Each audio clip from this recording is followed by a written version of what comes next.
Dans cette vidéo, nous allons voir les opérateurs logiques. Le sujet est de vous préparer pour, n'est-ce pas, commencer les structures de données, les structures conditionnelles. Donc, s'il vous plaît, comprenez bien ces étapes. Les opérateurs de comparaison, les opérateurs logiques. Ici, les opérateurs de comparaison et les opérateurs logiques vont nous permettre, n'est-ce pas, de construire, n'est-ce pas, des conditions complexes. Vous pouvez simplement utiliser les opérateurs de comparaison que nous avons déjà vus pour, n'est-ce pas, construire des conditions simples. Mais lorsque vous utilisez les opérateurs de comparaison et les opérateurs logiques, vous pouvez, n'est-ce pas, construire des conditions complexes. Alors, les opérateurs logiques, c'est très simple, c'est le et, le ou et le XOR. Mais nous, on va s'attarder seulement sur deux éléments, le et le ou. Donc, c'est très simple. Je vais dire par exemple n égale à 2 et l'égalité n égale à 3.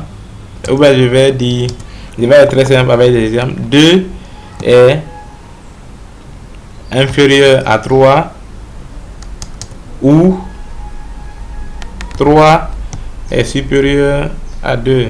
J'ai pas mis le ou. Le ou ici c'est or. Donc en Python le ou c'est or. J'appuie sur entrée et la réponse est vraie parce que 2 est inférieur à 3 et ou. Donc je vais reprendre. Je vais le voir. Donc le ou ici veut seulement qu'une condition soit vérifiée. Je vais reprendre. 2 est supérieur à 3 ou or 4 est supérieur à 2. Donc entrée. La réponse est vraie. 2 n'est pas supérieur à 3, 2 est inférieur à 3. Mais comme quand cette opération est fausse, alors le programme va venir vérifier cette autre partie. Donc 4 est supérieur à 2, donc c'est vrai. Alors la réponse sera vraie. Donc alors, quand est-ce que vous aurez une réponse fausse? C'est lorsque les deux conditions sont fausses. Par exemple, quand je dis 2 est supérieur à 3, or 4 est inférieur à 1 par exemple. Là, vous allez voir false parce que les deux conditions ne sont pas vraies. Donc, voici un peu le or, le ou. Alors, on va voir le et. Le et, il faut que les deux conditions soient vérifiées pour que vous ayez une réponse vraie.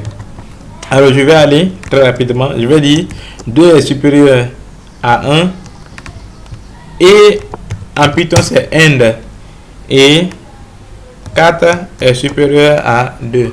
Donc, vous allez voir que la réponse est vraie parce que 2 est supérieur à 1 et 4 est supérieur à 2. Mais du coup, je mets 2 est supérieur à 1 et 2 est supérieur à 2 par exemple. Est-ce que 2 est supérieur à 2? C'est pas vrai. 2 est égal à 2 et 4 est supérieur à 2. Et vous allez voir que la réponse est faux. Donc, c'est tout pour cette vidéo. On peut utiliser les opérateurs de comparaison, comme vous avez vu, et les opérateurs logiques pour, n'est-ce pas, construire des conditions complexes. Donc, c'était tout pour cette vidéo. Merci.